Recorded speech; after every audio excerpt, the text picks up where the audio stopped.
Hey there, Manna U. My name's Nick. Welcome to this week's Manna U moment. This week I want to talk to you about hope. I'm convinced that all of us need hope. But contrary to what the world tells us, hope is not just optimism or wishful thinking, or even just the product of our circumstances. It's so much more than that. It goes deeper than that. And so this week we're going to talk about biblical hope.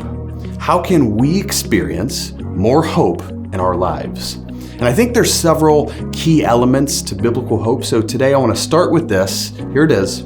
Hope is about expectation. You know, there's several words in the Bible that are translated as hope, and we'll cover some of those later in the series. But one Hebrew word that we find in the Old Testament for hope is kavah. Here's what it means.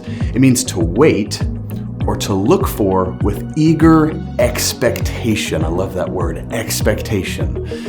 This word kavah, it's used in a number of places, and one of which is Isaiah chapter 8, verse 17. Here's what it says. It says, I will wait for the Lord who is hiding his face from the house of Jacob, and I will hope in him. That word hope, that's our word kavah. It's that sense of expectation that's implied. You know, when we put our hope in God, we awaken a sense of expectation in our heart. And here's the reality. Expectation is invitation. What I mean is this. If we expect to encounter the presence of God, then we're inviting his presence into our lives. And if God is our source of hope, then it's got to start with this. That's why hope is about expectation. What if every time we woke up, we expected to experience the presence of God that day?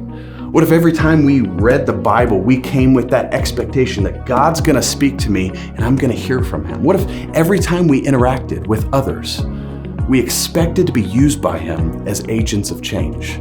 I tell you what, when we live with higher expectation, focused on God, we experience a greater sense of hope in our lives.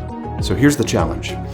If we really want to experience more hope, then we have to ask ourselves, what are the areas of my life where I need to change my mindset or even my heart posture so that I can embrace a God-focused expectation? I'd love to hear from you. Comment down below, and I'll see you next week as we continue talking about biblical hope.